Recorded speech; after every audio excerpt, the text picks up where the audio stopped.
खिलाफत आंदोलन 1919 ईस्वी में 1919 ईस्वी में खिलाफत आंदोलन को शुरू किया गया था। इस आंदोलन को शुरू करने वाले थे दो अली बंधु, मोहम्मद अली और शौकत अली। मोहम्मद अली और शौकत अली नामक अली बंधुओं ने इस आंदोलन को शुरू किया 1919 ईस्वी में।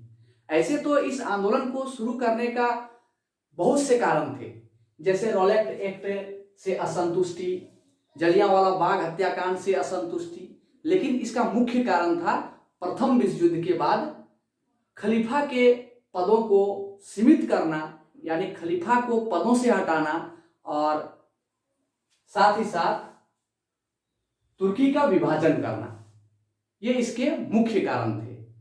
तुर्की का विभाजन करना और खलीफा को पदों से हटाना इसका मुख्य कारण था। तो प्रथम विश्व युद्ध में जो 1914 से 1918 तक चला था, प्रथम विश्व युद्ध 1914 से 1918 के बीच में चला। इस समय पूरा विश्व दो गुटों में बटा हुआ था। इसमें मुख्य रूप से फ्रांस, रूस, ब्रिटेन और संयुक्त राज्य अमेरिका के साथ साथ अन्य कई देश मित्र राष्ट्र की ओर से शामिल थे। साथ ही साथ दूसरे गुट में जो केंद्रीय शक्तियां यानी धुरी राष्ट्र था, तो केंद्रीय शक्तियों में जर्मनी, ऑस्ट्रिया, तुर्की के साथ ही अन्य कई देश शामिल थे। तो इन गुटों में लड़ाई होती है। साथ ही साथ विश्व के कई बड़े शक्तियां इस युद्ध में हिस्सा लिए। यह 1914 से चलकर 1918 तक चला। इस क्रम में जो एक देश था तुर्की, जो केंद्रीय शक्तियों की तरफ से लड़ रहा था, और दूसरे तरफ से था ब्रिटेन, जो मित्र राष्ट्र की तरफ से लड़ रहा था।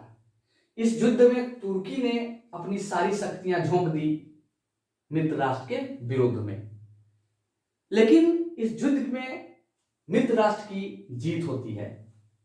मित्र राष्ट्र की इसकी जब जीत हुई, तो जीतने के बाद ब्रिटेन ने तुर्की पर अपनी ताकत का इस्तेमाल किया। उसने तुर्की का विभाजन करने का निर्णय लिया, साथ ही साथ तुर्की के खलीफा को पद से हटाने का भी निर्णय लिया। ऐसे स्थिति को देखकर पूरे विश्व के मुस्लिम अपने आप को असहज महसूस करने लगे। उनमें एक प्रकार की गुस्सा फूट पड़ती है, क्योंकि खलीफा जो थे वो खलीफा मुसलमानों के धर्मगुरु के समान थे। उनके धार्मिक प्रधान थे।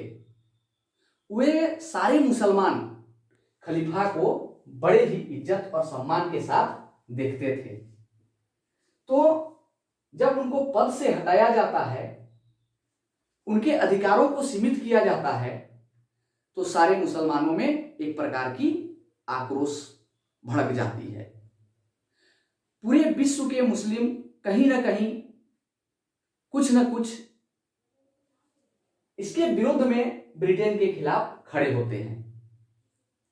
तो ऐसे में भारत के मुस्लिम भी अंग्रेजों के खिलाफ आंदोलन चलाने का निर्णय लेते हैं, और मार्च 1919 ईस्वी में एक खिलाफत कमेटी का गठन किया गया।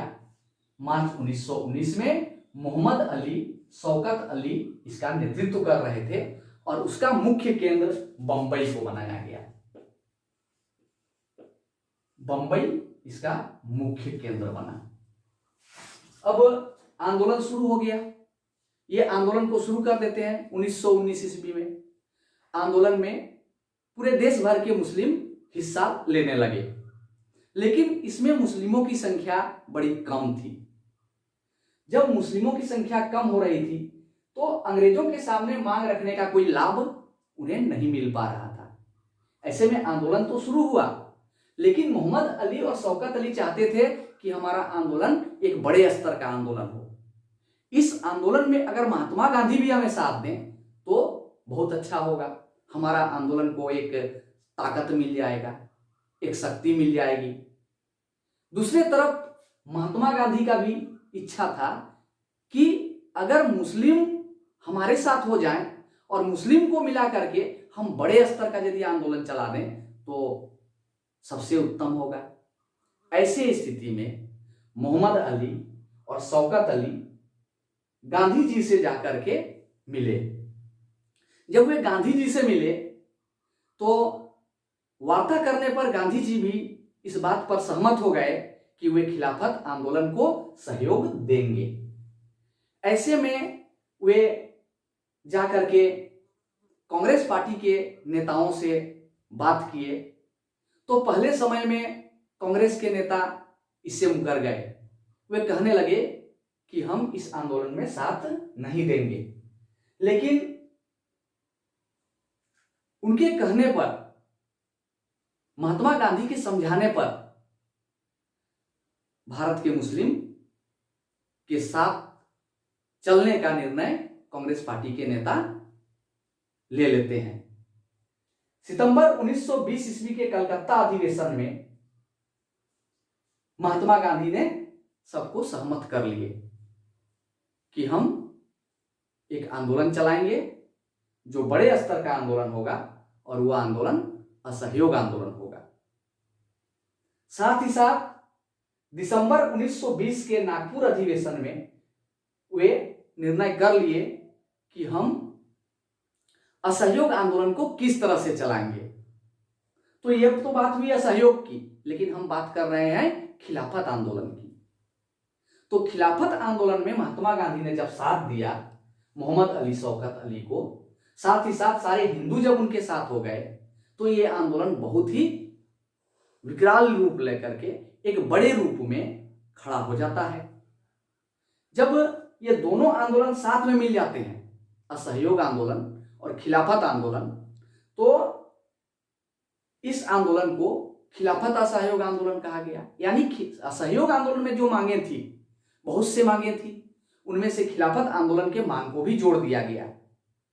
लेकिन यह आंदोलन चलते समय जब चल रहा था तो इस आंदोलन में बड़ी शक्ति थी, लेकिन 1922 ईस्वी में चौरी चौरा नामक जगह पर एक हिंसात्मक घटना हो गई, जिसके कारण असहयोग आंदोलन बीच में ही रुक जाता है और खिलाफत आंदोलन चलता रहा। अपने खलीफा के पद और सम्मान को बचाने के लिए मुस्लिम अपने आंदोलन को आगे बढ़ाते रहे। लेकिन 1924 ईस्वी में कमाल पाशा ने खलीफा के पद को ही समाप्त कर दिया। खलीफा का जो पद था तुर्की में, उस पद को तुर्की से समाप्त कर दिया। किसने समाप्त किया? कमाल पाशा ने। ऐसे स्थिति में जब कमाल पाशा ने खलीफा के पद को समाप्त कर दिया तो ऑटोमेटिक ये जो आंदोलन था वो समाप्त हो गया। इस आंदोलन का कोई महत्व ही नहीं रह गया। तो इस तरह से यह आंदोलन 1924 ईस्वी में समाप्त हुआ